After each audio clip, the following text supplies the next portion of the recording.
despite the fact that it's a square bug, it doesn't immediately just pour all over my face. Make sure that the audio's good.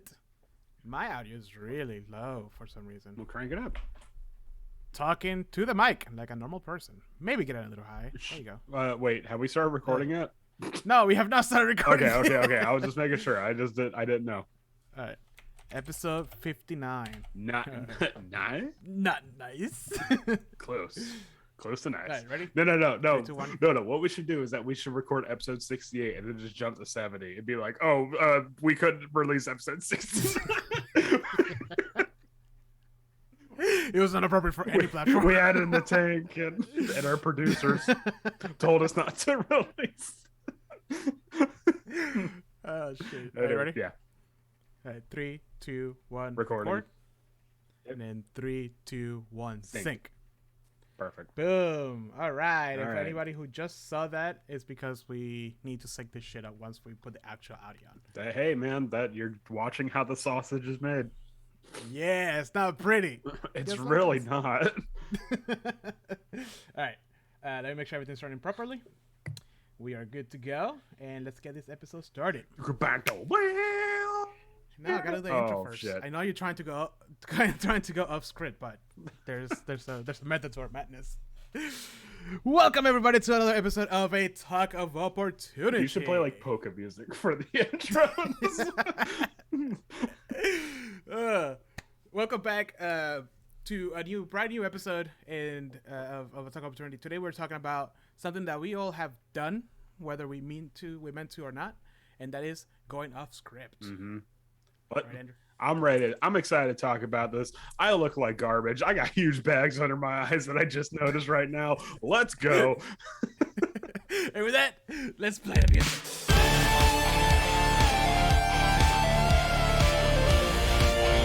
So after that brutal assault by the Orc warrior, the initiative now goes to you. Jose, what do you do? I'm gonna cast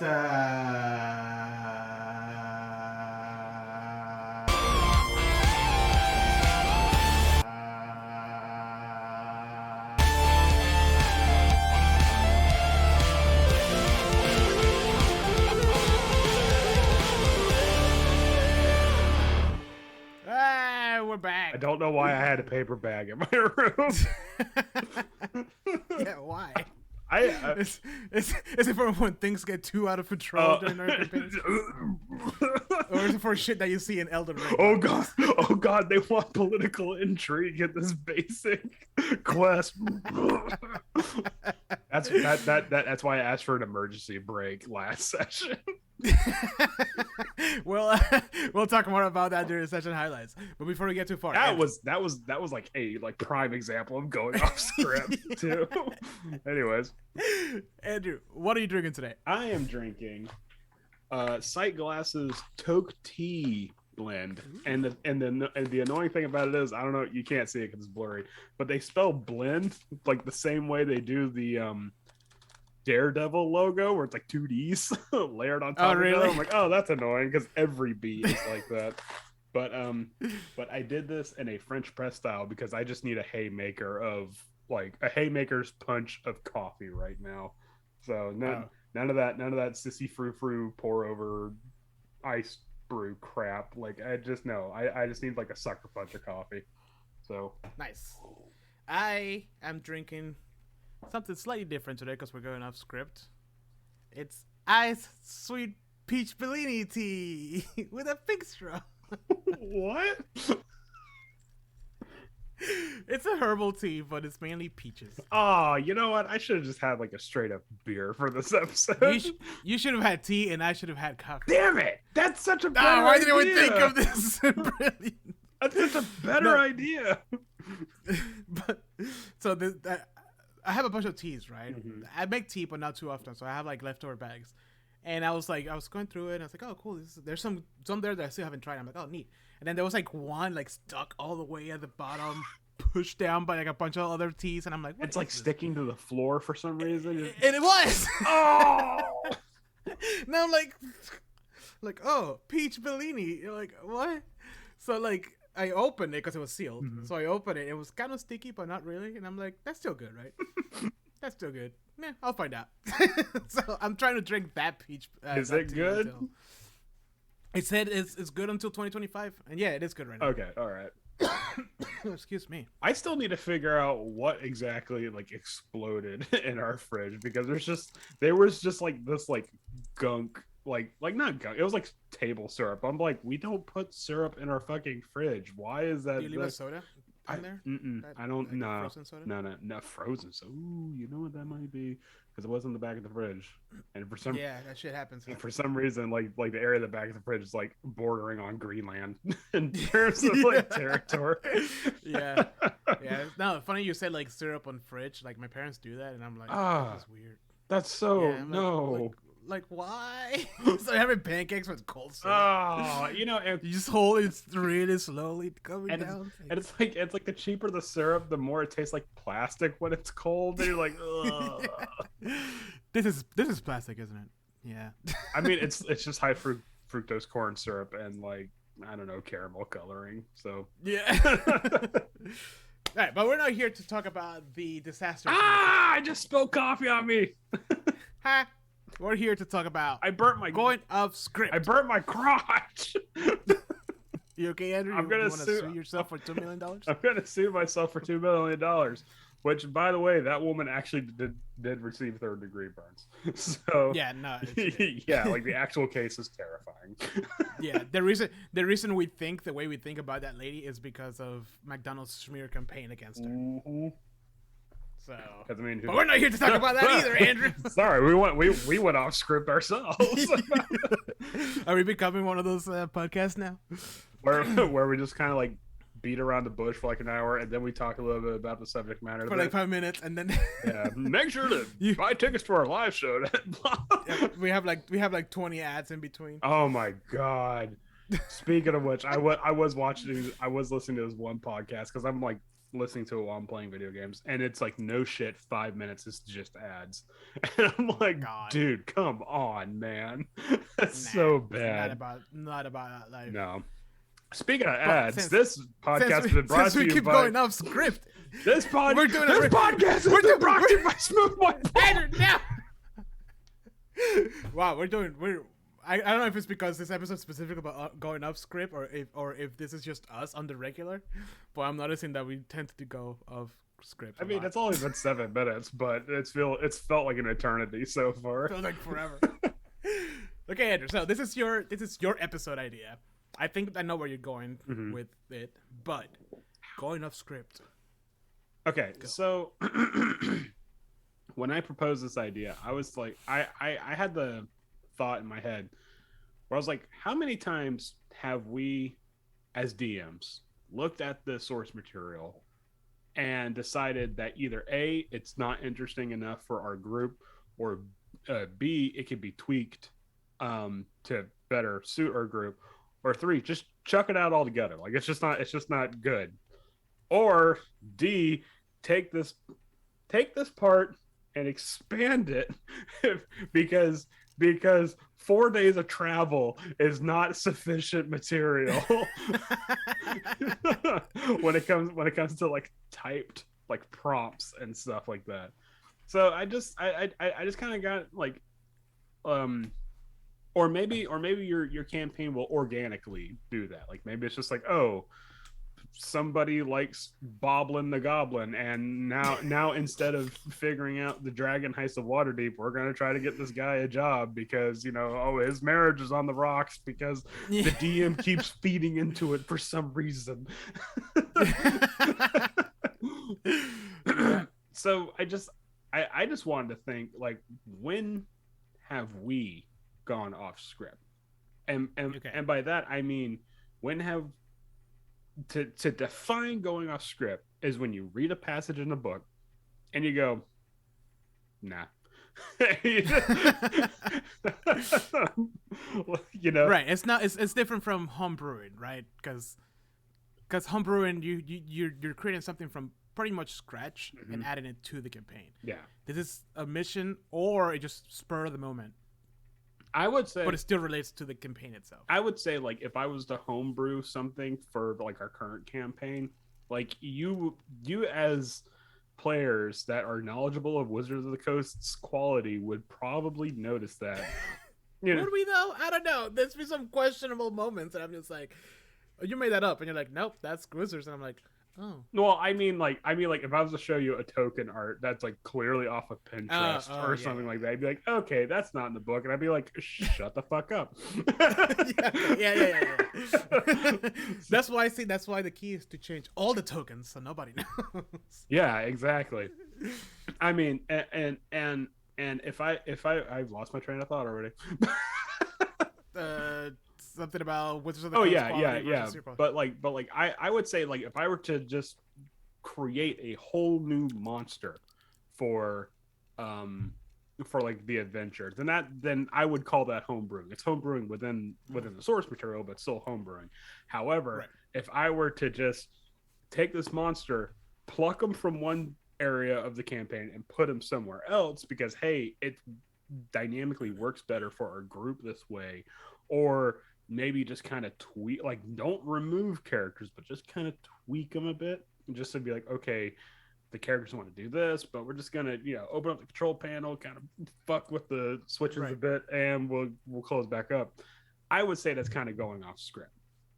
And there have been multiple moments in both of the campaigns that I've DM'd and currently am DMing, where I've just read a part and I'm like, no, I'm not going to throw that in there, or just be like, this could work better if it was something else, So, see, unlike you, Andrew, I do it by the book.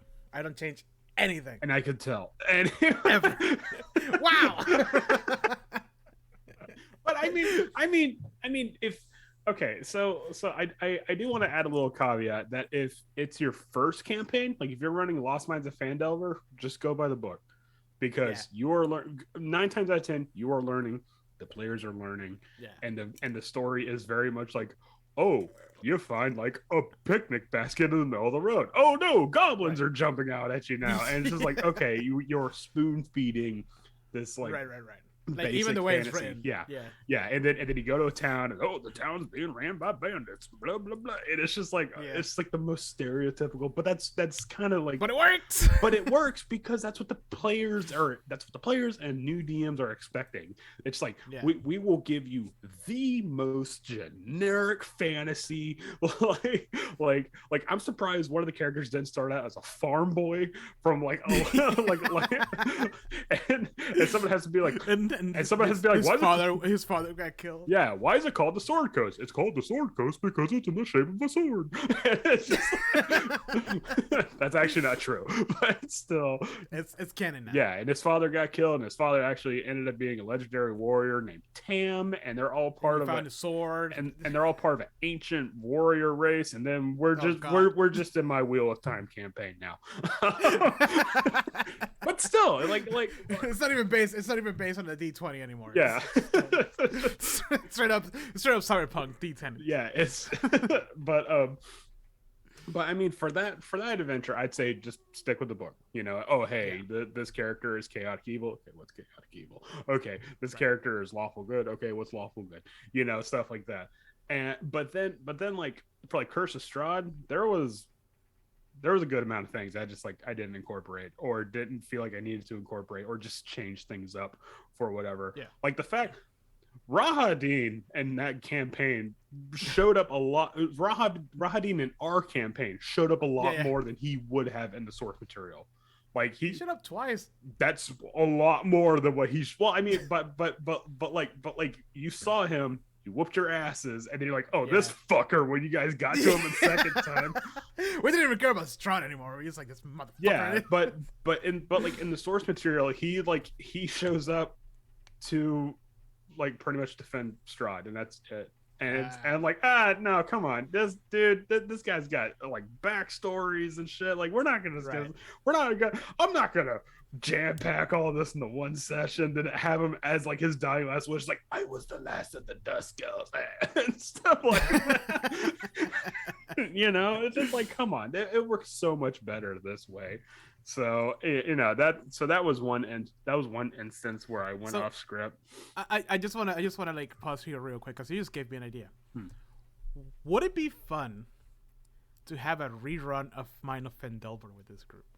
Probably.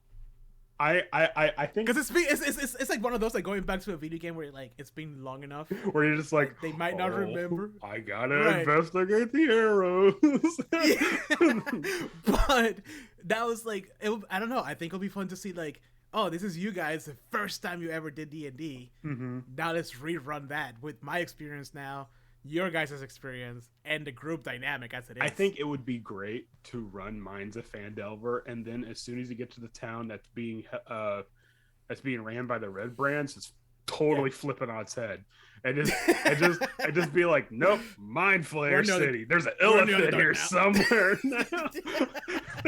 And just be like, oh, we gotta go stop the Red Brands, and you kill the Red Brand like leader and stuff like that, and all of a sudden his skull splits open and it's like the power comes out. You're like, wait a fucking second, that wasn't part of the plan. You weren't supposed to do that. Wait, that's illegal. Yeah. Oh man, that might be fun. We might do that before we play the next big adventure. And just be like, haha, motherfuckers. That would I would love that. I would love to have like rerun like water deep heist, but we get caught in the explosion and we die. That's the cold opening for like another adventure. Where it's like, man, I can't wait to get some pizza. And it's like, meanwhile, in Baldur's Gate, and then that's how we start descending into Avernus for some reason. Just to kind of show how like the world's gone to shit. Shit. Should have done that. Fuck. I mean, it works better that way. Oh man. Well, I'm gonna write that one down because I like that idea. I mean, that was fuck it, I'm just gonna say it. There was somebody on the forum for Rime of the Frostman. It's like, so the Cephalic Caltro fight TPK'd my characters and they're all level 1. What do I do now? And someone's like, just keep rolling with it. That's the cold opening. Like, that's it. You know, have him make new characters and he's still out there. And I'm like, that's fucking That's genius. not a bad idea. That's fucking genius. I love that. I mean, that's a great way to segue into, because you're level 1. What did you lose? Yeah, exactly. You know? And you're all, you want to make the exact same character? That's fine. Whatever. And your first task is to go after literally a cold-blooded killer. I'm like what better Game of Thrones style? Like, oh, we're invested in our characters. We're 5 sessions in. No. Well, in your case, it was like 11 sessions. But hey, this pace thing is going to be the death of me. Yeah, that and no sun. That's gotta be your new staples. I'm just, you know what? I'm just gonna put the sun in there. Like one. Like it's just like gonna be in the mountains. Everybody gets blinded because they haven't seen the sun in such a long time. It's like, oh! Stop staring directly at it. You guys want the sun? I'll give you the fucking sun. Crank it up to 200%. Now everyone's gonna make me a Constitution saving throw. Yeah, everyone's gonna get sunburns and radiation poisoning and shit from it. Oh shit! See, that's what I'm saying when I'm talking about going off script. Mm-hmm. Where it's just like, hey, is this a good idea? All right, let's go down this avenue, and let's go down with it. Let's just see what happens. All right, Andrew. Let's talk about some moments in our time DMing or playing where we have gone off script. You go first, and I go, and then we'll go back and forth. Okay, so in the times that I have DM'd and we went off script, probably one of the biggest moments was, do you remember the Baron and Valaki? Thank you. I couldn't even remember the village. Yeah. Okay, so sorry for burping into the microphone like that, but that's for Heather. So that's what you get for not being here. Yeah. So the idea was that, as it was written in the book, the Baron and his family are just evil. Like, they're just like, evil and stuff like that.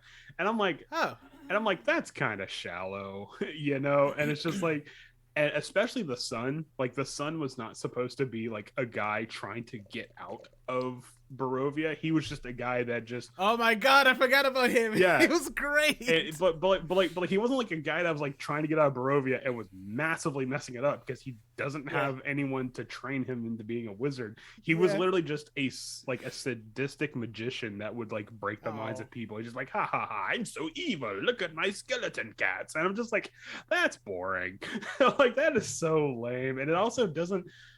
I felt like it was lame, but also I felt like it didn't have any attachments to the character. Whereas if you have this Baron who is obviously a villain, and he's like reigning not just over the village, but over his family as well, to the point that his son is trying to magically get out. Like I felt like that would create a sort of a not like a narrative hook for the characters to hang on to, and also it would make the part where the villagers will eventually rebel against the Baron that much more like impactful, I felt. And it just but also because of that, you guys were coming up like, oh well, we need some place to bring him. Oh, let's bring him to the winery and stuff like that. And like if you guys would have went back, you would have seen how well she was adapting and stuff like that, and how much the old man just hates having extra mouths to feed, but he's cantankerous, so whatever, you're just like, suck it up, old man. But I mean it was small things like that where it's like, no, we're not gonna be all like mwahaha villains. We got to have a little bit of humanity here. Also, that church fight was supposed to be a lot lamer. Bro, that church fight was intense. That's why I did what I did. Because it was honestly just supposed to be Strahd and a swarm of bats. And I'm like, really? He's taking over the town with a swarm of bats? I'm like, no. No, we're gonna make this a bit more interesting. Those are. I'm not going to tell you where I went off script on this current campaign. I have gone off script on this current campaign, and for good reason. When if we ever do like a Q&A, I will spill the guts. Shut up. I will spill on what I did go off script, and I think you guys are going to be surprised. But okay. But I have tweaked this campaign only because I feel like I had to. Not like in such a way where it's like, oh, I have to put my mark on it because it's not a true campaign unless I do it. But because I'm like, this really won't make sense unless I do this narratively. So I'm like, okay, I have to make these threads, come across this way. Connect. So yeah. Going back to that kid from Vallaki, I have a parallel to that one, which is very similar. Do you remember? And I can't remember his name in Baldur's Gate, the guy with the cube. Oh yeah, the one that's all sickly and stuff. That you made friends with. Yeah, he looks. That your character made friends with. Yeah. Well, yeah, that we made friends with after we killed his brother, and I pretty much wore his corpse as a suit. I distinctly remember the part where we were fighting over the cube, and he had terrible strength scores, and I had terrible strength scores, so we were just wrestling the cube back and forth. And then I said, I want to go tell Mom. Yeah. So that whole thing, he was supposed to like just straight up be like evil guy and attack and get killed by you guys. Yeah. That was the end of him. Like that was it. Yeah, he was just supposed to be like, Yeah. But you guys just like befriended him, quote unquote, and like eventually like brought him to like a better place than Candlekeep. Yeah. For him to study, it's like, here, you're gonna be a better wizard now. but he was like all sick. Like, but I mean, the thing about it was that like the way you described him, he's like sickly and he's like taken to his bed and stuff like that. But he was a very powerful wizard. He was gonna like, I know, Palpatine the ass out of you. Just, No, I get that, but I'm like, why would we fight this guy? He's hooked up to an oxygen machine. He's like, yeah. just come closer. Yeah, but like, no, why? Because you wore the mask I think that was just great, or the whatever. How bad? Face shifted. How much of a wrench in the gears was that? Having a changeling in your group that could do that. not as well. Surprisingly, not as much as I thought it was gonna be. It was more. It led to more being able to talk about things instead of just straight up killing things all the time. Yeah, so I appreciate it. I do. I do remember the string of curses you sent me. After I'm like, I'm gonna pose as the brother, and we're just gonna sneak in there, and you're just like, fuck. But I mean, to be fair, that's kind of the point of D&D. Like D&D, you're supposed to think up stuff on the fly. Like, okay, you know what? I'm gonna be perfectly honest with you. This last session. I'm like, hey, wait, no, we gotta keep our listeners till the end. Okay, save that for the end. Okay, fine, whatever. What are they gonna talk about?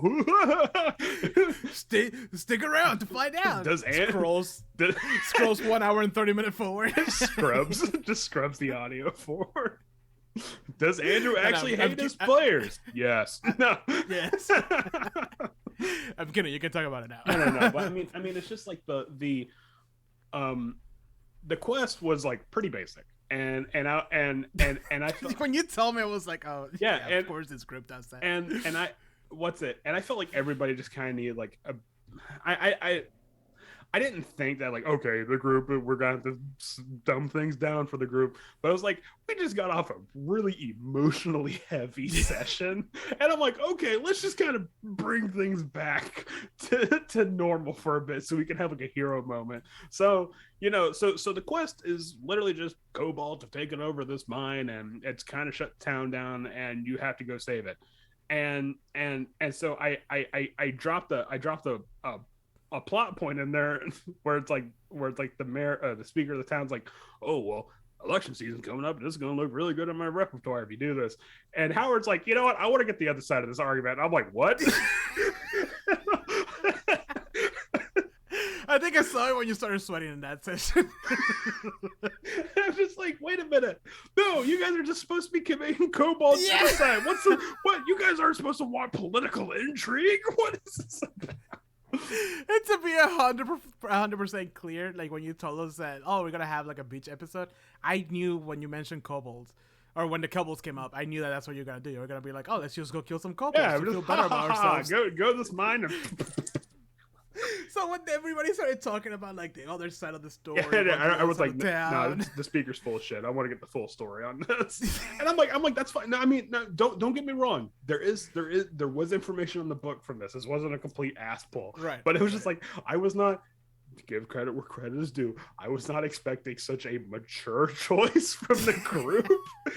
We've grown, Andrew. Okay, clearly you guys have, and I'm honestly very proud about that. I was like, okay.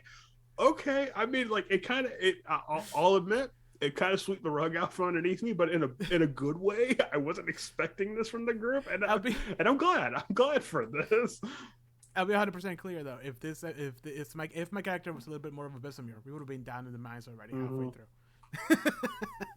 Because I haven't grown up. You guys have. I mean, also, if this was like maybe like 3 campaigns ago, we'd probably just be like, yeah, Cobalt genocide, woo! and it's just like killed them all. Explosions coming from the mine shaft and stuff like that. And you hear Cobalt. Oh. But I mean, so like, yeah. Why 9 Medusa though? What? Welcome to the stream. We're good. Thank you for the follow. Hey, Y9 Medusa. Wine Medusa? Y9 Medusa though. I think I pronounced that right.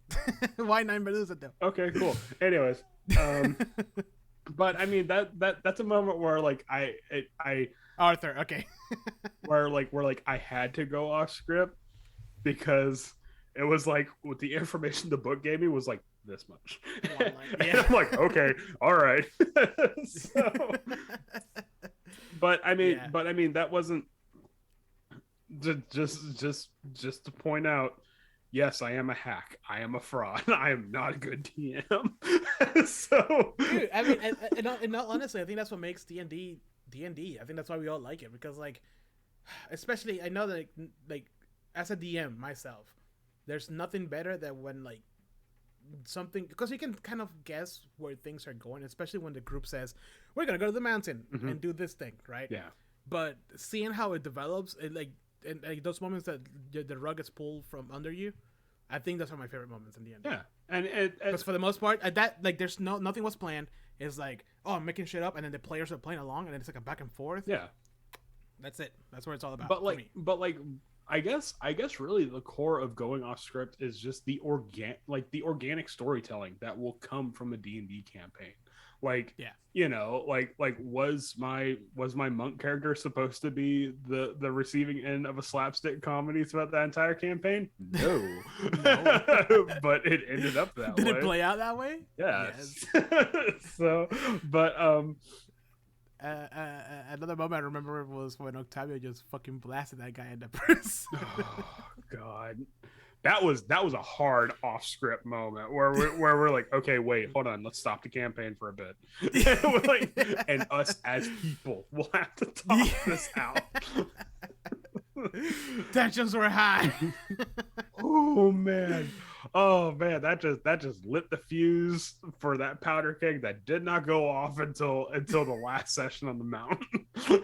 Yeah. Oh gosh. Yeah, no shit. But I mean, like, has there been any moments in your campaigns where you just included something new, like maybe like a new character or just like a new area, or you expanded on something that wasn't that well described in the books? Yes, but I can't remember right now. I know for great. Well, hold on, no, because I know for a lot of whatchamacallit, a lot of the Descent into Avernus moments, there was nothing. It was like, you know, that trouble takes 4 days. The description for some of those places were like, oh, there's 2 big pillars here. That's it. Yeah, and you're just like, what? Hold on. Yeah, it was a lot of moments like that I was like, oh crap. Yeah. Okay. And like I gotta figure this one out. Yeah, and the one thing I'm noticing is that it seems like I haven't read any of the recent adventure books. Like Rime of the Frost Maid is the most recent one, but it seems like they're also kind of taking the reins back a bit, where it's just like, no, we're just going to be more vague and you just kind of fill in the details, which I don't know if that's a good thing. Right? Like, we already talked about this, but like, I'm buying a module for a reason. Yeah, like I don't know why they're charging $50 for travel takes 4 days. like good job, pat yourselves on the back. But anyways, and Arthur, we're talking about moments that we have gone off script in our campaigns. Do you have any moments, if you're a DM, that you've gone off script, or have you experienced any of those that you and your group have done together? Andrew, I got one for you that kind of like played out through like a whole adventure because I was just that DM that allowed it. Okay. Beto the Goblin. Oh, I know I told you about him. You weren't in for that campaign, but it was literally like the first mission, the very first mission that you get to, like the introduction mission. And, you know, all it was supposed to be is like the players just go in and beat the crap out of a bunch of goblins, save the people, and that's it. Move on to the next thing. Yeah, kill goblins. That's it. Kill goblins. That's it. One of my players was like, I'm going to teach that goblin about Jesus. He was a cleric. Naturally. So it was like, oh, okay. Do me whatever roles I can't remember. And of course, he passed all the roles. By the end of the campaign, they were so attached to Beto that I was looking for any opportunity to kill that bastard. And you know what? I noticed you trying to shoot down any other like resurrections of the Beto idea because we tried to give that goblin a job at Waterdeep, and you're just like, okay, yeah, he works now. Okay, bye. Now he's gone. We're like, wait, bro, I had to make he became a DM NPC. Okay, like I had to make a character sheet for him and level him up. I was like, okay, after so many days of whatever, he gets, you know, he becomes a cleric after this many days. And like, yeah, sure enough, he was part cleric towards the end of the campaign. Yeah. He had, like, they gave him armor and weapons and everything.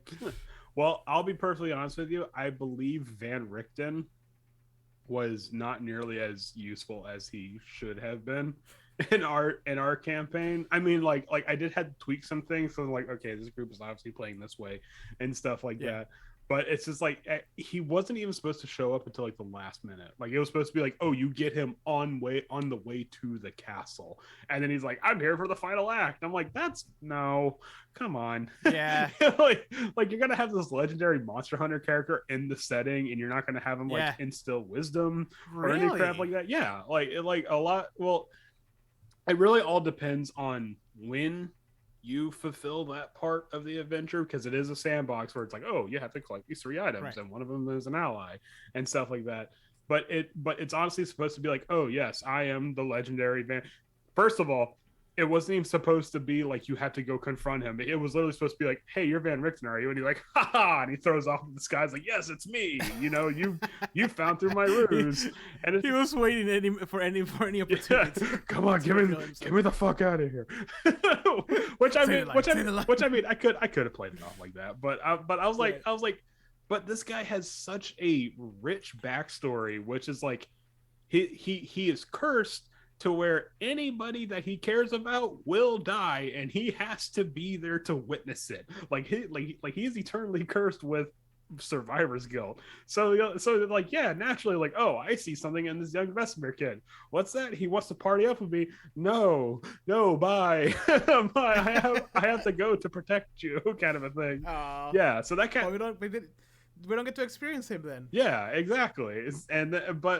So I retooled it that way because curses were a big deal in Curse of Strahd. Naturally, like I think like every major character was cursed with something. So and so like I really wanted to hammer home that idea, but it was literally just like, oh, this guy named Rictavio is in this bar. Roll an insight check. Oh, nope, he's Van Richten. You figured it out. And I'm like, that's not really like rewarding, you know. Plus, I also got you to go check out another location, and you blew up a fucking tower. So. Yeah, he was one of our favorite NPCs. By the way, Arthur says that one of his first mini bosses that he made got decapitated in 2 rounds because the barbarian rolled a natural 20 and the regent poisoned him before with a dagger. That's when you just double the HP, man. I really double the HP. Yep. They don't need to know. Yeah, exactly. They're not gonna know what the HP is. So yeah, it's fine. That is such a like wet blanket moment, because I happened to meet something similar with I told this story a million times with Lost Mines of Fendelbert. Yeah, it was the build up to the bad guy, the spider. Yeah, the black spider or some crap like that. The black spider, and like Kristen comes in and just like does this crazy combo and takes him, and I'm like, oh, that's what a bunch of really good rolls do. Yeah, and it's like why is the final boss like what, a level 3 group like have like 30 HP? What the fuck? Yeah. like I get it, you're a spellcaster, but you know. To be fair though, the first move after he saw the characters was to go invisible and like, you know, fuck around like that. But since they got the surprise on him with really good rolls, that's the part that like screwed me over. Yeah, and at that point you have to go off script, because then if not, you're robbing the players of like, well then why did I even bother rolling for stealth if he's like omniscient or some crap like that. Yeah. So I mean, and that's and there have been moments where I have been forced to go off script, as every DM has, because the players are invested in a certain thing, or perhaps they want, or you know, maybe like a player will pull you saying, hey, I want to do this for my character, blah blah blah. And I'm like, okay, that's fine, that's great, I will incorporate this, you know, and then we will roll with it and see what happens. And that it really just hammer homes the point that the source books are a structure, like they're a foundation to be built upon. And I'll be perfectly honest with you, if I ran Rime of the Frost Maiden as it was written, like just straight up, like no flavoring towards the characters or anything like that, it would be massively boring by comparison to what we're we just like we'll just be very straightforward, right? Yeah like just be like, oh, okay, you're looking for this thing, okay, roll an investigation check, okay, you got it. It's just like wow, okay, cool. You know. So I mean it's kind of the nature of the beast that as a DM you have to put your hands into the source book and you got to breathe life into it a bit, and kind of and like flavor it towards what the group wants, and towards what the group wants and kind of what you want to. It is our story after all. Yeah, I mean, but when when you say our story, you mean the group's story, not just the player story. The group, because the DM's a player too. Don't forget about that. He wants to have fun as well. He's there. Yeah, he's there to have fun. Yeah. Arthur's asking us just a random question. He says, "What is the most unique name for a character?" My most unique name for a character? Yeah. That's a hard one because I'm really bad with names, and you can ask Andrew because most of my NPCs are something along the lines of Steve. Yeah, you're not very good with names. No, I am not. I mean, you literally like the last campaign that I DM'd in, you literally just took a name from The Witcher, and then and it wasn't even like an obscure name. It was like the second fucking character you meet. The Witcher. I was never hiding it. Let's see. Probably the most. It's not my fault you didn't play The Witcher. Probably the most obscure name that I. Okay, so it's actually for surprise. It's for a character that I never played yet. Okay. It's in the vault currently, but it's that Rockstar bard that I keep telling you about that I promise I'm going to play in the next big world-ending adventure. Is his name? I'm gonna name him for you. Are you ready? No. Johnny Silverhand. No. I'm going to leave. I'm going to leave the Zoom call if you keep this up. No, his name is Nails Lydiard, and the reason why that is because it's referencing two punk bands. Because he's a punk rocker. Well, actually, one's like hardcore punk leaning into metal, but Nails is the name of a hardcore / metal band. Isn't this a character that had like a prosthetic arm? No. That's different. That was that's another one. But Lydiard, the last name is named after Gareth Lydiard, who is the lead singer for a band called Tropical Fuckstorm, which is a post-punk band, and there's another one too called God, I can't think of the name of it. The Drones. Yeah, so he was also part of another punk band called The Drones. I'm like, okay, that's that. Those are my if anyone gets them, good on you. But yeah, and then I had another character. God, I can't think. His name was like Sahir Al. Oh yeah, that's the one with the arm. Yeah, Sahir Al Absalom or something like that. And I looked it up, and the reason why I chose Al Absalom is because it means the son of peace. And then he would change his name to be like the son of destruction or something like that. And but I do a little bit of research into the name. Oh, Karpak. Karpak was another Karpak, and the whole reason that was your barbarian. Yeah, and the whole reason why I was not nearly as good as a fighter. No, I tried. I did my best. I was decent. I mean, you're not gonna go up against a fighter, but hey, you know what? Nobody else fought that fucking that demon lord by themselves and was holding. Oh, yeah. So I forgot about that. I didn't hear no bell. You were getting the shit bit out of you, and while everybody else was still. I was holding my own against Yanagu. Yeah, that's who it was. It was Yanagu. Yeah. That's who it was. Yanagu. Yeah, that was impressive. But the reason why I chose Karpak was because his name means hungry in Inuit, and his whole spiel was like, "Oh, I love to cook, and because I'm hungry all the time and stuff like that." And then and then we're gonna average everything tastes like shit. And that's why, this is literally my own personal hell. And that's why when we got to that one area where it's like, oh, here's a food set, I'm like, I don't give it here. Give me your money. Take my money. I'm so hungry. You have no idea. Yeah. But yeah, I mean, I guess Octavio Cadenas is kind of a unique name because Octavio is the name of the poet who first wrote about the Alebrijes, which is what my whole character is based on. Okay. And Cadenas means chain because he's chained to his cursed background. Oh, well, see that, and it's we got off script talking about our characters. Yes, there you go. It's within theme, okay? Yeah, it is. That's true. Yeah, I mean, he asked us, so we're just answering. Yeah, but he has two. He has oh my god, Vashnu von Athered and Catherine's Remar. Wow. I probably butchered both those names, but damn. But like, oh, thank you. He says he loved the vibes here. I'm so glad you do. but it's like whenever I name a character, nine times out of ten, the name means something. It's just like a reference to something else. Like, I'll be perfectly honest with you. The whole reason why I named my cleric Ambrose was because I was really into a band that had a member of it named Ambrose, and that was it. So, that was it. That was as far as what I'm like. I need a name. Oh, Ambrose. That sounds good. Another time that I went off script was, do you remember in Waterdeep when we went to visit your dad? Mm-hmm. And again, and like that, none of that. Yeah, I doubt I doubt Dragon Heist had a moment where, oh hey, a character's dad from when you guys were in Chult shows up, and you're like, what? Yeah. Yeah. There was, oh man, Tomb of Annihilation was also like that too. There was a lot of. I should have prepared for this episode, but I didn't. That's okay. We're essentially just improvising right now, anyways. But we're going off script. Yeah, but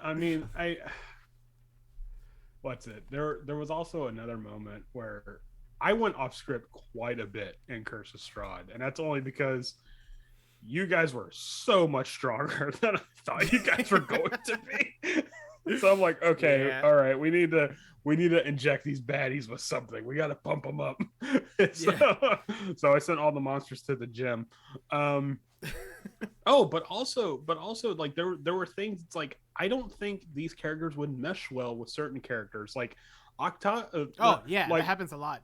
Like Rictavio Van Richten. He was supposed to be, despite the fact that he had a Vistani student, he was supposed to be like massively racist against the Vistani, and so and like to the point that he was going to sick a tiger on a Vistani camp. I'm like, whoa, dude. Okay, first of all, like I get it. You were cursed by a Vistani. Cool. I'm not going to have the ally become a villain, and then he'd be like, no, you still need me to kill Strahd and stuff like that. And you're like, you don't even have any of the cool cleric spells, man. You had detect poison. So, hey, he was really helpful that one time with the circle thing. That was literally the only time he was helpful. The rest of the time he was just there as a punchline. But it's also like first of all, it's insensitive. The book had to be rewritten due to how insensitive it was to the Romani people. So I'm like, I'm definitely not going to include like these racist things in it. The only thing I included was that, oh, he's an old man and he's from a simpler time, so sometimes he says something inappropriate. That's about it. Right. Like your uncle. And even then, that got to the point of like, I'm like, okay, I need to step back. So, where some of the characters like, oh, he's from a different time. It's okay. About it. He's gonna say some things. He doesn't mean it, and stuff like that. But I had to take this like kind of not major, but like a kind of big plot point of the character and whittle it down into nothing. Mm-hmm. So that way it's like, okay, that way you don't hate the character immediately upon seeing them. Another time that we went off script for me was that one time that I was like, you guys were traveling down the desert in Avernus, mm-hmm. and you're like, what do we see? What is this thing over here on the map? Mm-hmm. Why does it have a picture of a demon, of a devil? It's like, oh, that's just there for decoration. We're going to go explore it. I'm like, okay, here we go. Fuck.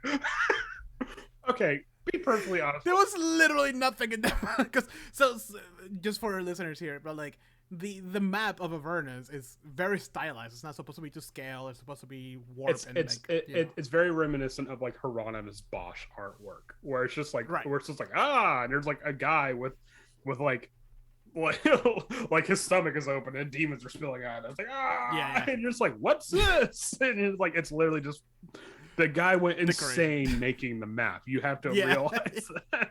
And you guys were just like, let's go there. So I'm like, okay, cool. I just whipped out an encounter that based on just like the basic structure of devils, and it was supposed to be you guys get there, and and attack them, and then it'll be a straight up fight. That was all it was supposed to be. It was like I can't remember. It was like a bunch of winged devils. Was and this like one was this the part that we learned that hell isn't war, war is hell? You only know fight where we had our Saving Private Ryan moment. Well, yeah, you kill all the devils in a horrific way, by the way, because you guys roll really well. There's like a poison cloud, and you like I described how it was suffocating. It was radiant mist. So it was so it was literally just like. It was like radiation mist. Like it was melting them while they're in the cloud. And there's all these demons coming out, and one's like crawling up to Carbon's like, "Help me!" And he's like, he's like melting. And I'm just like, "Oh god!" You guys witnessed the horror of war firsthand. And that was just like a moment where I'm like, these guys were just doing their jobs, man. They were training. Remember that their first deployment was supposed to be the next day, and the guy who was training them was about to retire. And it didn't help that we came in there tearing ass on our little skiff that we had, and we all no questions asked, nothing, and all the melee fighters like because like what's it, the artificer like pulled the e-brake, and all the melee fighters like launched off the skiff. We were like, yeah, and stuff like that. And then like 30 seconds later, like Karpak is vomiting and stuff like that. And everyone's like, we just need to go. We got to get out of here. This is bad. This is bad. We fucked up. We fucked up. I described when they were like digging into the sand to try to filter out the mist, and they like they had sand in their lungs. And what, like how like I forgot the name I gave it, but like the leader devil that was with them was like, I was supposed to retire tomorrow. And one was just like, Mama. He was like, oh my god, we deserve hell. We deserve hell. I mean, the best part after all of that is that way later you go down the path of devils and you come across like their headquarters to talk to what's his name? The main dude, the main devil guy. That whatever. You get there. His name was like Zod or some shit like that. No, it was like Bell. First of all, speaking of which, was Zod supposed to be as money hungry as he was? I doubt it. Wait, remind me who Zod is? Zod was the one-eyed captain that we fucked over like 50 grand of gold. We're like, yeah, just charge towards the flaming hand or the flaming fist, whatever. No, it wasn't the fact that he was money hungry. It's the fact that you guys fucking got you charge. Like, it was like 100 times the value of a resurrection. It was like our second day. We already charged the flaming fist 55,000 gold. It's like, oh fuck me! I shouldn't have recruited these guys.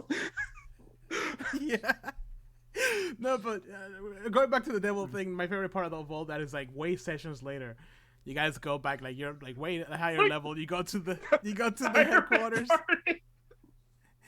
The thing is that you're going to like to talk to the big boss of the devils, and as you're doing that, you hear like like off in the background, you hear like, oh yeah, they never came back. I guess we had to take down the retirement party. No, you forget we go to a break room. Like there's just like there's just a straight up break room that has like the happy retirement banner and shit like that. And we're just like, oh man. we really fucked up on this.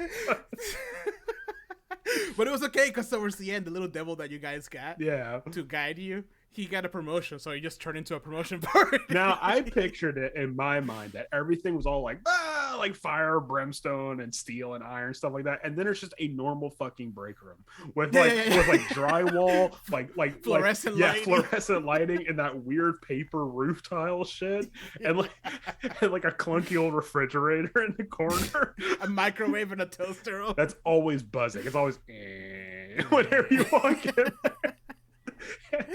Arthur says, and there's like the poster where it's like, no, you're right, says a worker, and stuff like that. Workers' comp and shit like that. Yeah. State of Florida, of course. Yeah. True, the closest thing to hell. Arthur says that they're gonna be hard to improvise. It wasn't. No, it's really what's hard to improvise is for me, improvising serious. Improvising stupid shit, I'm great at. I can totally roll with a joke, but improvising And the best part is that our group seems to like roll with it. Well, yeah, like, because, I mean, we're all there to have fun and stuff like that, and even the part where we learned that war is hell, we were still laughing our asses off. But it was just such a great moment because we go in there, we're all bloodthirsty, we're like, yeah, and then like 5 minutes later, we're all back on the skiff, we're just. And someone's like, "Are you okay? Don't." You guys made a path as a group to not ever talk about it. Yeah. You're like, are you okay? Don't talk to me right now. I just you guys saved El Terrell, but years later, that's the one thing that haunts. Just help me! Yeah, it's just like demons not taking. I'm like, Carpog wakes up and in a cold sweat. His wife's like, "Are you okay, honey? Is it a dream again?" I was back in Nam. There's a gun on your on your nightstand.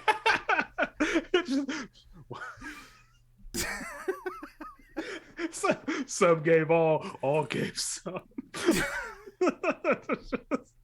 Every time one of the heroes dies, it's like, "Yep," and one piece of the secret is gone. 3 people can keep a secret if 2 of them are dead. Oh man. Well, yeah, that's. I just remember that as we were talking about this, but yeah, that was a moment. Yeah, massively completely went off script. Massively off script. I mean, and that.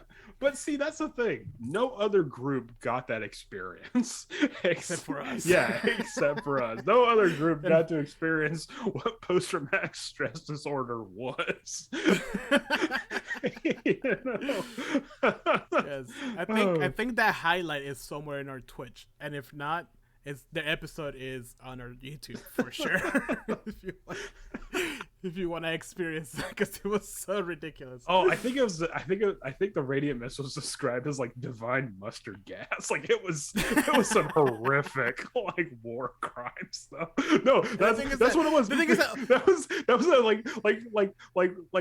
we called it the war crime part because we're criminals now. We did something. And the crazy part is that everybody who went into the mist that was a hero made their con saves. Yeah, so naturally we were all just fine, but everyone else was dying. I just remember there was one part where like one of the devils was like, "Oh wait, I can fly," and try to fly away, and I think it was one of the players fucking hooks him and breaks like, him. "No, come back!" I'm like, "No, let him go, just let him go." But you guys couldn't communicate because the people inside of the mist couldn't see. No, the people outside couldn't see the people inside of the mist. Oh man! That was glorious. I'm so glad you find it hilarious, Arthur, because it was. I mean, at the time it was kind of horrific, but we had a good laugh about it later. Well, that's the part about fantasy, right? Yeah. Moments in our group that has gotten really, really dark. But I think it's going back on subject. How important would you say going off script from the source material is, as opposed to staying true to the way we've described it here in this episode? I'm gonna say that. I mean, honestly, I'll say 70 to 80% important. Like, yeah, like that's what makes a story your story. Yeah, right. I mean, I'll be personally honest with you. I can't tell you how many times I've read a campaign or just like a source book and just be like, "Nah, I can change that," or just be like, "I could retool this" or something like that. Yeah, and it could be something minor to something way larger than what it was. Yeah, I mean, even campaigns I haven't ran yet, like to be like, for myself, if I ever run this, I'm going to do it this way and whatnot, because it's just like. Because, I mean, I can't predict what the players are going to want, but it's also like you need to have, for me, there needs to be some kind of cohesive narrative, I think, at least along the way. So if the campaign doesn't have that, like, okay, I need to kind of come up with some sort of thread, you know. But also it's like there are some times where like you need to do that, because otherwise I don't know how some groups are, I know me personally, I like the idea of narrative, not narrative payback, narrative payoff. That's You guys heard it here first. Andrew thinking of payback. that mountain session was all me, man, and I enjoyed it. No, but narrative payoff, where it's just like, where it's like there is. Don't wait, hold on. Before you go too far with that thought, Arthur says, he's like, is it okay to throw a Nightwalker to a level 5 party? Absolutely. And then later, because I did that, and we laughed our asses off. Wait, a Nightwalker, is that the one in Mordekainen's that's like a level 20 CR fiend or something like that? Because in which case, good on you, man. Oh, I remember we talked about these guys. They're very fucking creepy. Is that the tall goat looking guys?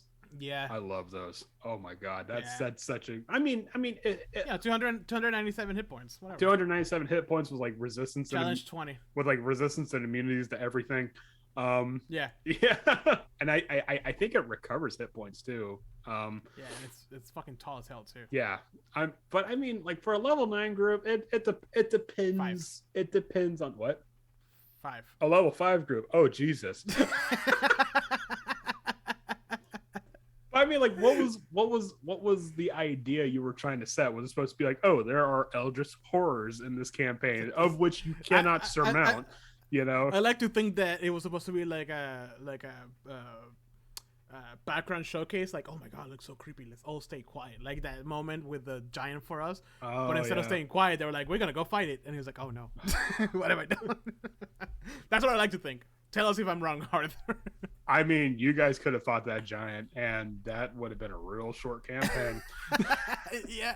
That would have been the beginning. Because that was literally session 2, and let me tell you, if that giant got a hit in, there would be no death saves. It would just be like, no, you're done. We're running giants like at Talk Opportunity run giants. We're not running giants like they do in the book. Yeah, no. Well, I mean, even if I ran it the way it was in the book, it would be like, no, there's no. It's just like any hit, even if I roll minimum, is catastrophic damage to your character. I'm just gonna delete your character now from the roll 20 thing.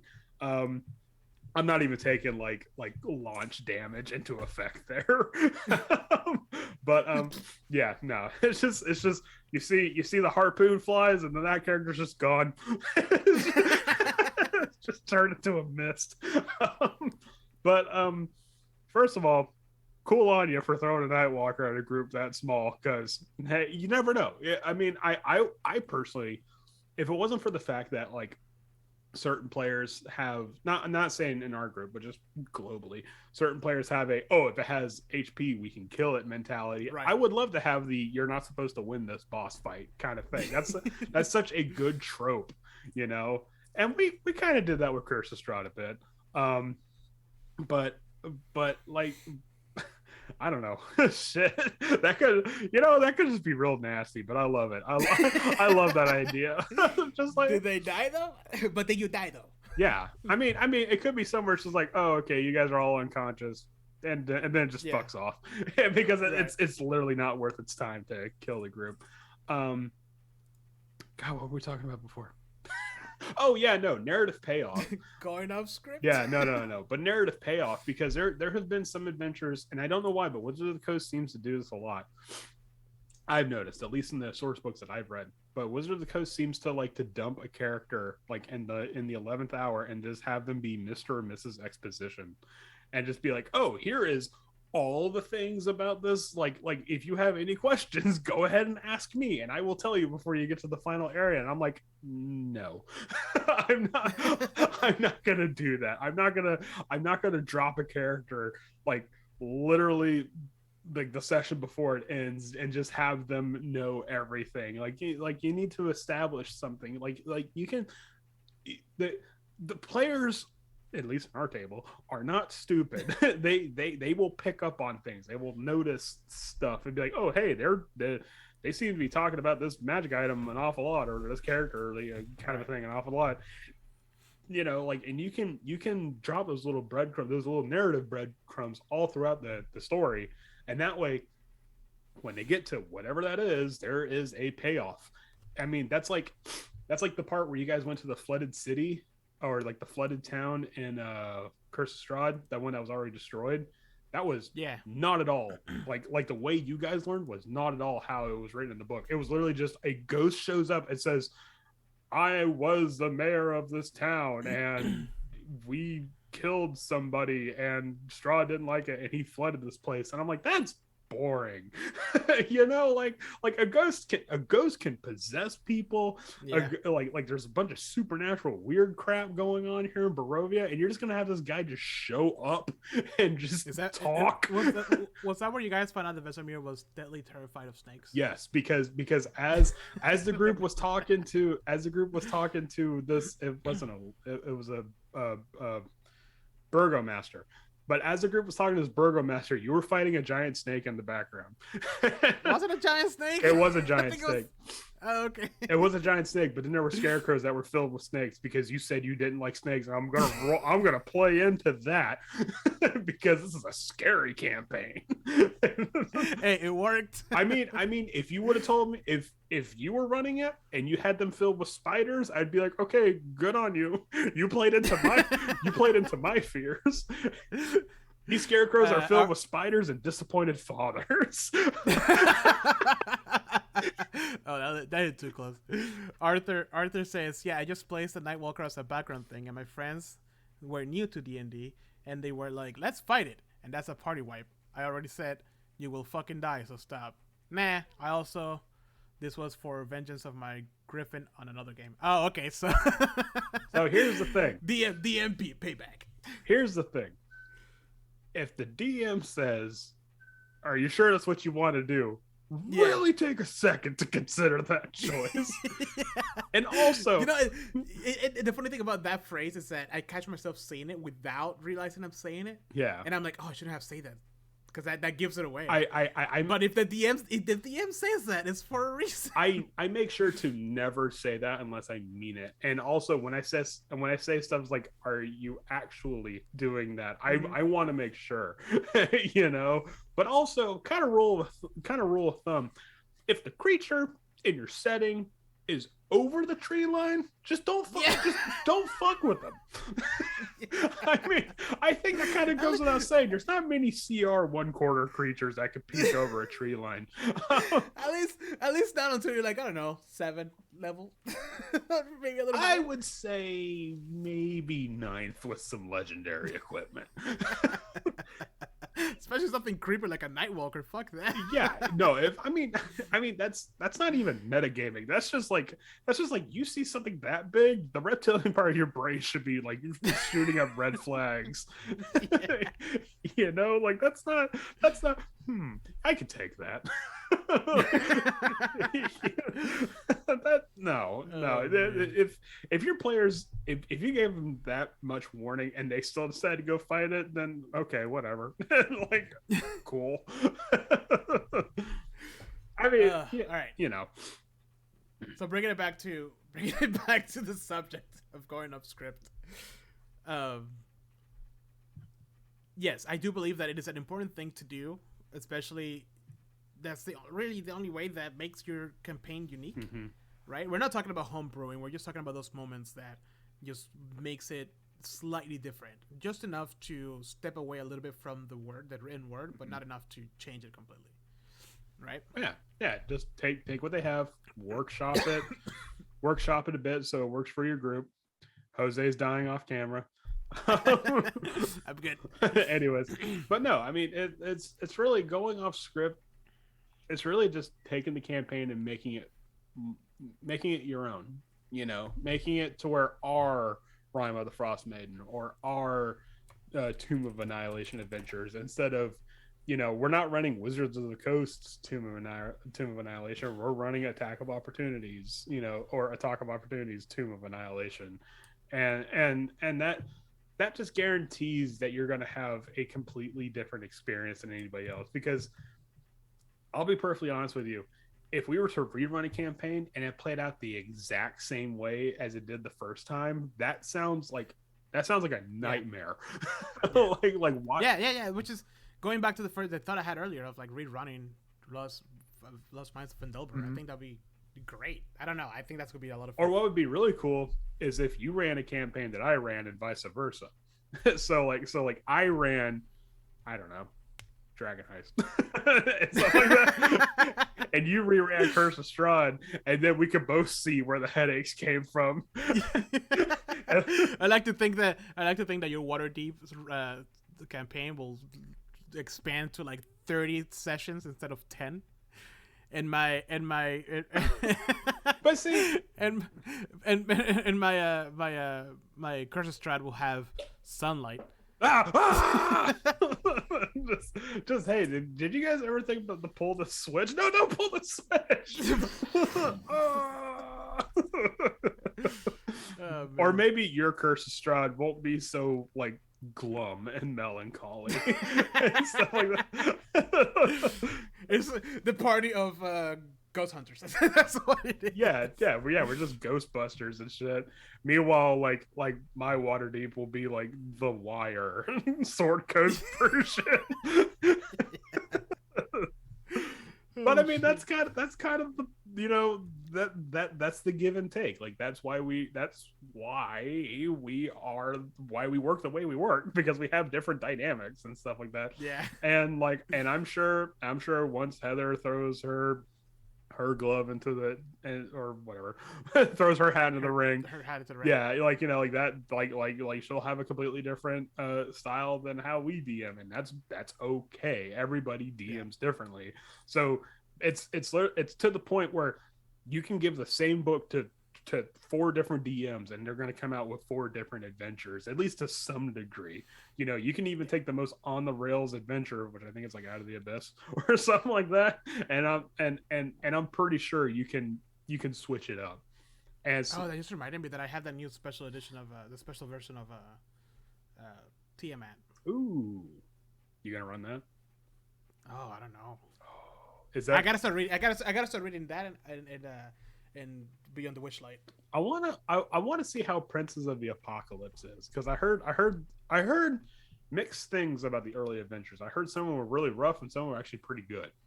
I think Prince of the Apocalypse is the one that's very railroady. Really? I thought Out of the Abyss, just the first chunk, like the first 3 levels, is very railroady. But after that, it opens up, I believe. I mean, how railroady was it by comparison to like was it railroady because there just wasn't that much source material on 5e Sword Coast stuff? Like now, I don't know.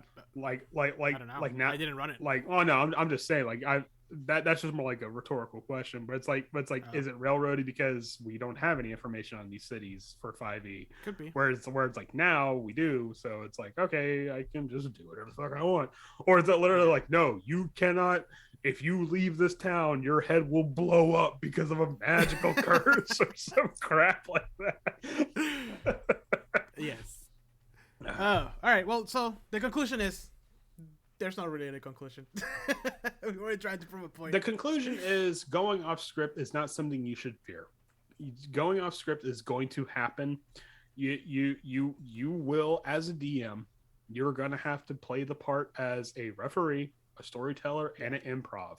Like you will have to do that, and there will be points where you are caught off guard at, you know, because you have to come up with stuff on the fly, and you just need to you can't prepare for it. You just need to mentally prepare for it. You know, just like, it's not what's gonna happen. And don't freak out when it happens. Don't freak out when it happens. Your job to a degree is to yes and the campaign. Right. You know, right. I'm not saying I'm not saying yes and everything, because that's terrible.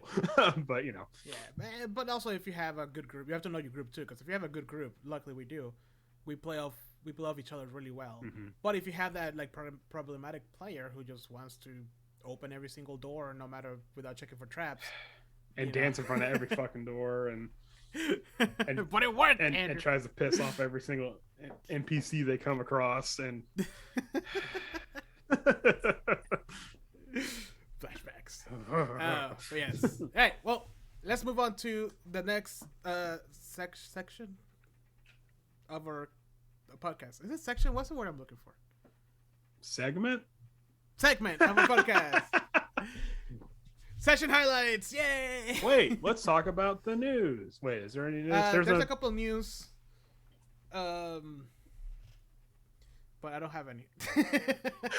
Well, I saw a thing with NFTs, but I'm like, I don't want to touch that. Oh, wait, Wizard of the Coast NFTs? No, that's something else. Oh, okay. I was about to say that's gross. Did you hear? Speaking of NFTs, did you hear that Kevin Smith is going to release his latest movie exclusively as an NFT?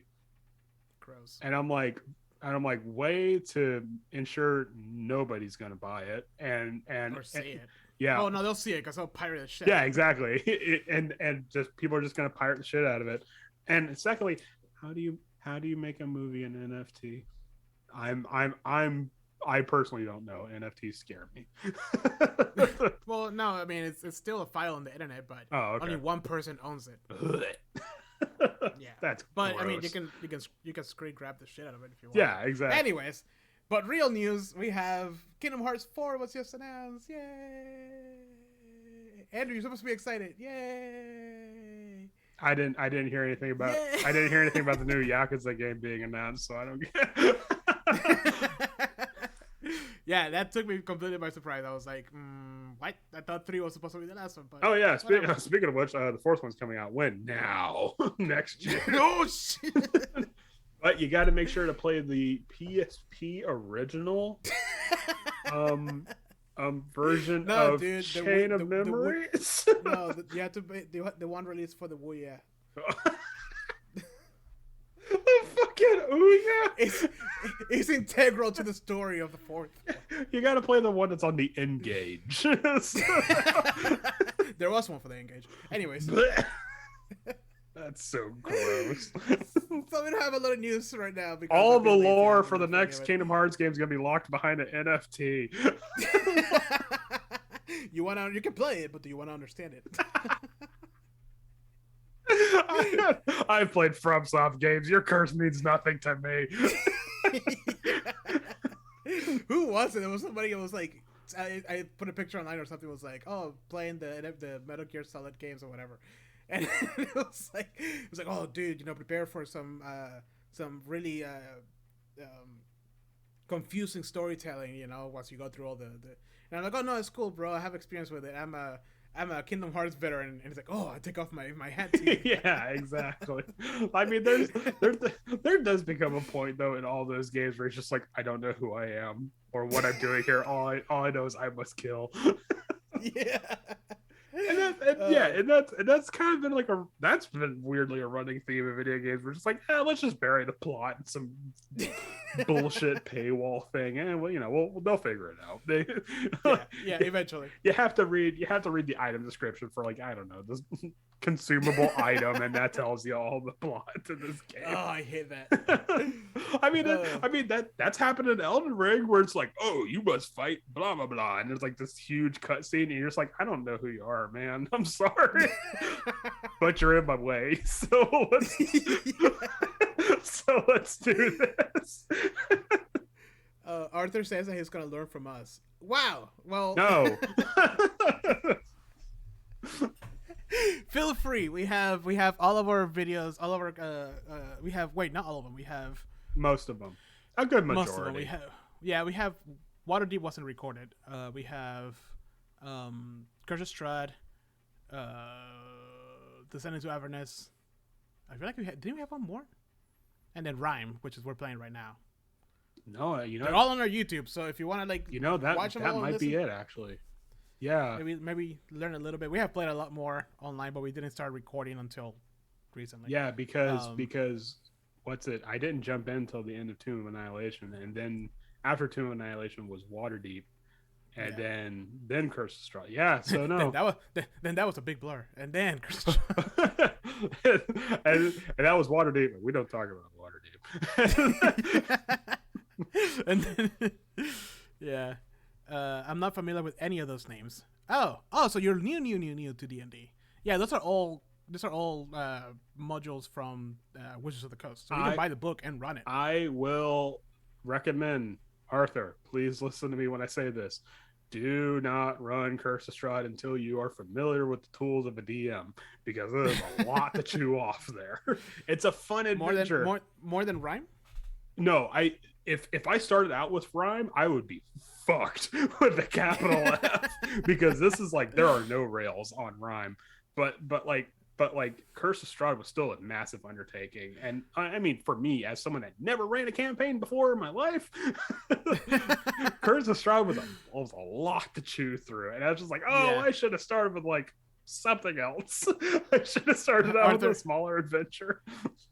Arthur asks, "What's Waterdeep?" Waterdeep is just it's a module. It's an adventure by Wizards of the Coast, and it's based on Waterdeep, the city Waterdeep in the Sword Coast. Mm-hmm. But the reason why we don't talk about it is because it was such a bad experience for us. I was DMing the game, and I was so exhausted, and it was like it was written not for our table because we're like all the types of it. Whatever, it was a big mess. And I would actually like to revisit that now because the group seems to be changing dynamically. I agree with that. So I think I think maybe and there's different paths. Yeah.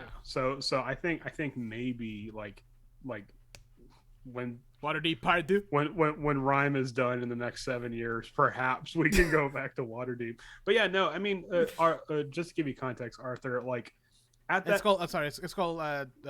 It's not called just Waterdeep. It's called Dragon Heist. Dragon Heist Waterdeep, and it's essentially a source book with an adventure attached to the end of it. Yeah.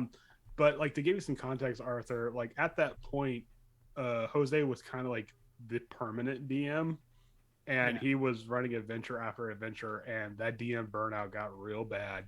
Yeah, it was because I did straight up like back to back. I did Rhyme with first. Oh, what? Waterdeep. No, fuck. I can't even think right now. The first one, the Lost Mines of Fendelber. I did Storm King's Thunder.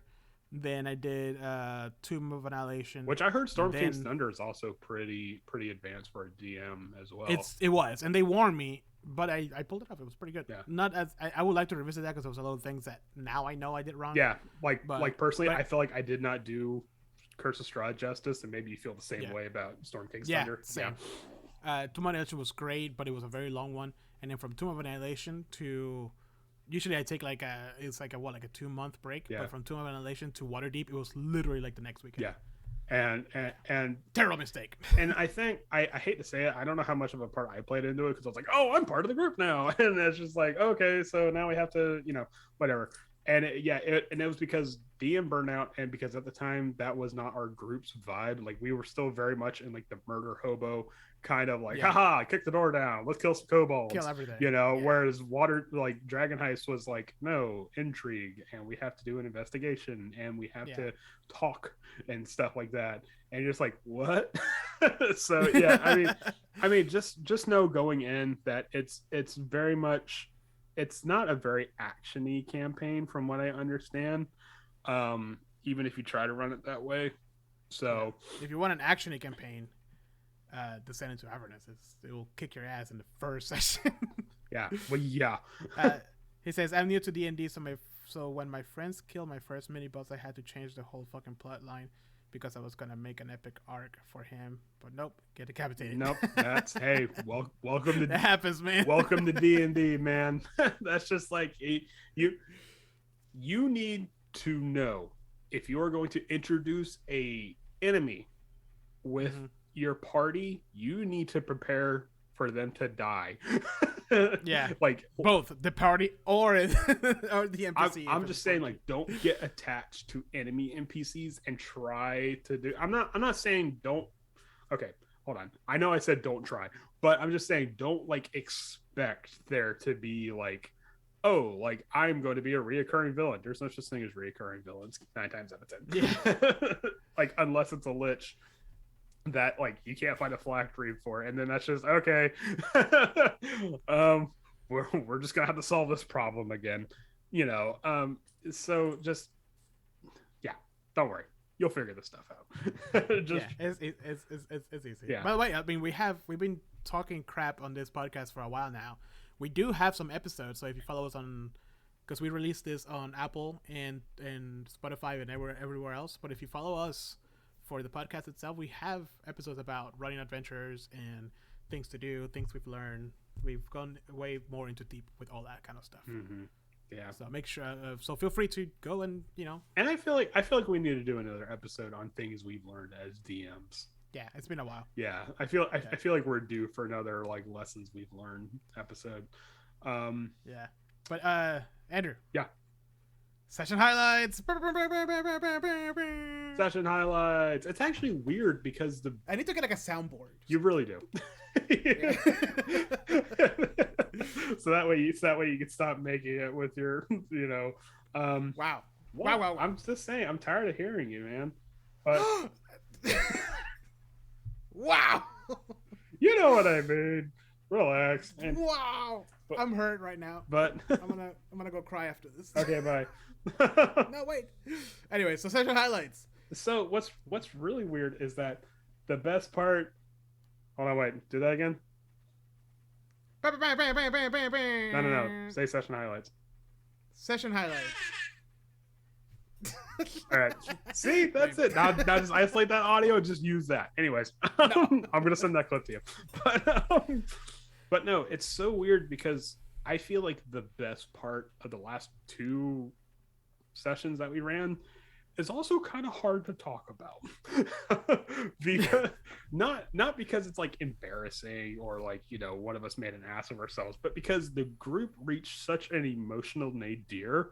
Yeah. It's just like it's a really ugly situation. Yeah.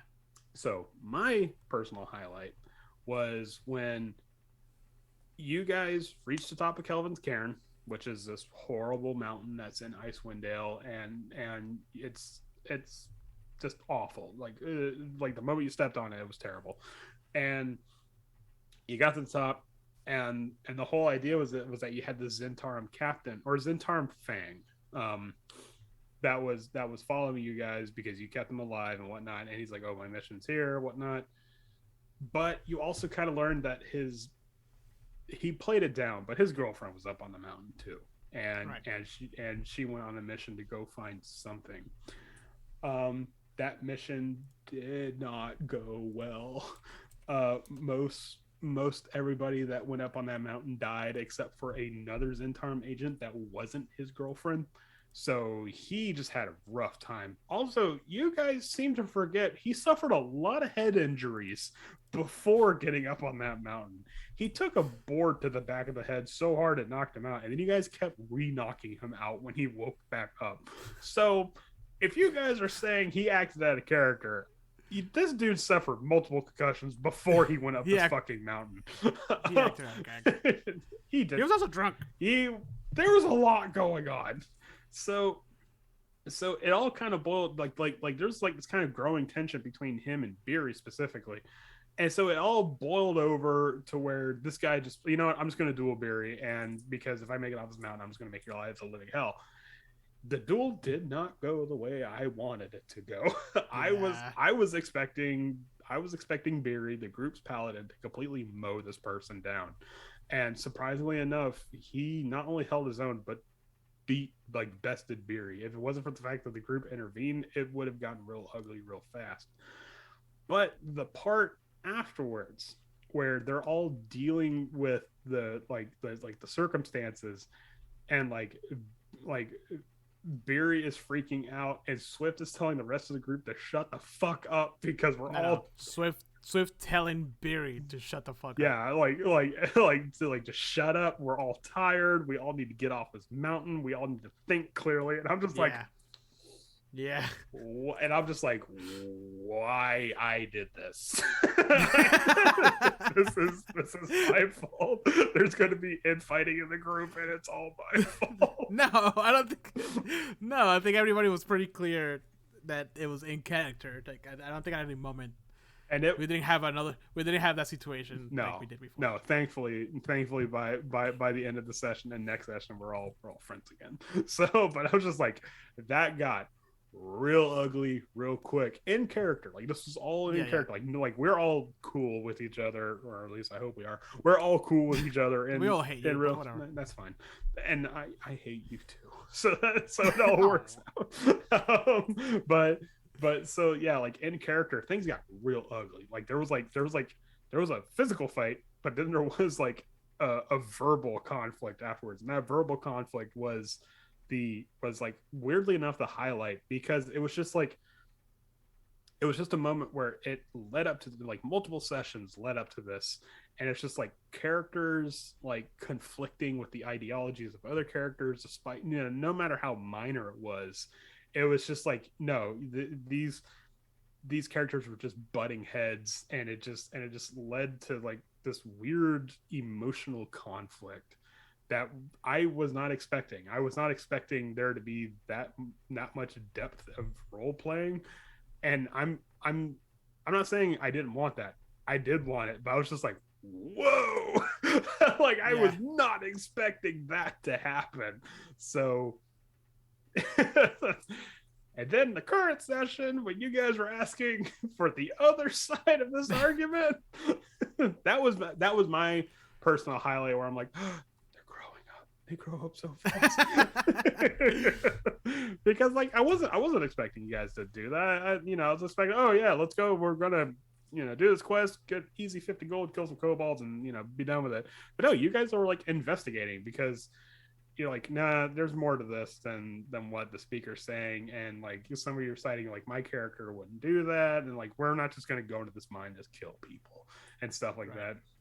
And there were some characters that were saying like, oh, it's my like I don't care about the speaker, but I care about the people, and if the speaker is doing something shady, we need to look into it, and yada yada. There was only one character that's like, nah, let's just go in there and just kill him. But to be fair, he's playing to his character, so yeah. Was it Men's? Yeah. Yeah. So Men's like, yeah, I'm cool killing, why not, fuck it, that's 50 gold for me. The best Amir inside of me was like that too. He was like, let's just go. Yeah, but I mean you guys were playing to your characters, so it's like this. That was my session highlight for last session, was like, oh, you guys want details?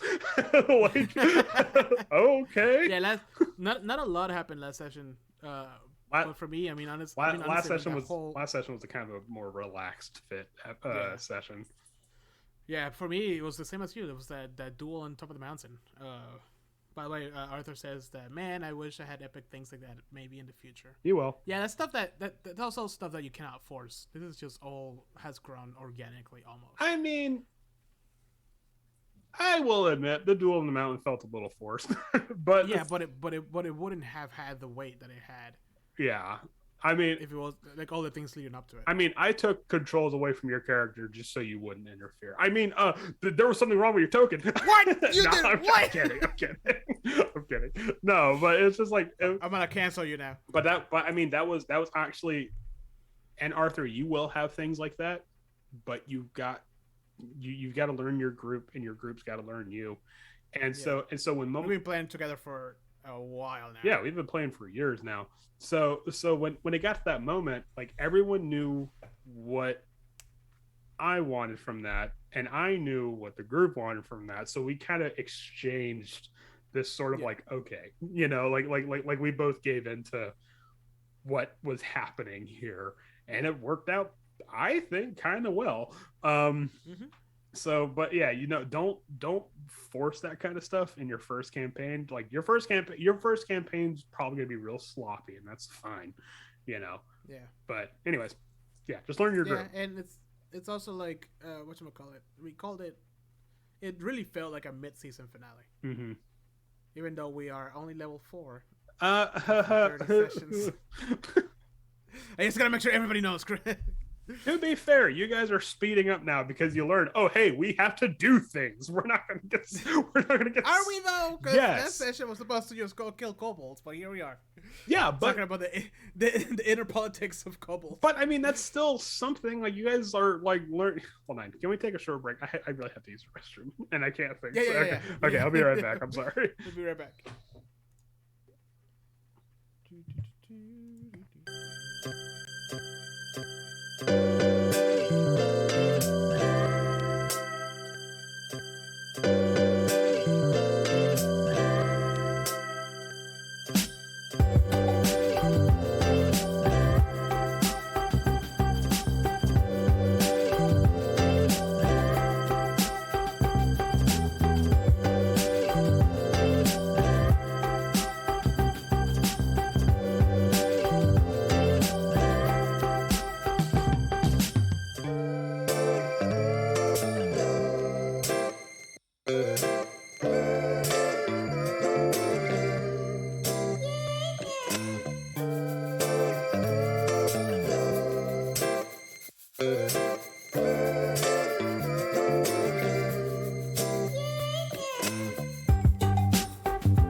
Andrew had to take a hot piss. I'm gonna make a be right back with like a little bathroom. Like somebody taking a piss. Are we back? Yes. Okay, good. I mean, you say that we didn't do anything last episode, but I mean, you dug into the town. You were trying to figure out like why things were the way they were, and you sort of found out, hey, this speaker is kind of running the town. Well, I mean, from a certain character's perspective, the speaker's running the town dry. So I mean, it's like and the speaker was like this kind of, I tried to play him that way, like a charismatic, like half orc that was, quick with a joke and an easy smile kind of a thing. And he said he was backing up the people, but then you found out, oh, he's literally running this mine into the ground and stuff like that. So it's like, you guys didn't do nothing. I mean, it wasn't like the pants episode, which, I mean, granted, that was fun, but did it really lead to anything? The pants episode. I like how that has a title. Yeah, like the pants episode is like, that's a filler arc. So, but I mean, last episode, yeah, it was a bit more relaxed, but you guys were asking questions about the town. You guys were like trying, hey, what's the backstory behind this song that you're singing? Like, what's the deal with the speaker and whatnot? So, and I mean, if anything, all you did was make the town more lively than what it was if you didn't do those things. No, I know. I didn't mean like we weren't doing anything. I just meant like we didn't like attack or fight something. No, but I mean, like, you still are working on the quest. It's not like you guys are just aimlessly wandering around in the snow like, why aren't we getting levels and stuff like that. I mean, you guys are doing something. You guys are being productive. So, but this is also a slower paced campaign, Jose. I feel like I have to reiterate this every freaking time. 30 sessions. 30 sessions. 30 sessions. 30 sessions. Okay. Level 4. Yeah, you're getting just turn level 4. You're getting a level every 10 sessions. I don't see the problem here. Oh God. Why? Okay, but here's the question: how connected are you to your character? I hate everything. so nah, I love it. We just like to give you a hard time. I know, and I hate it.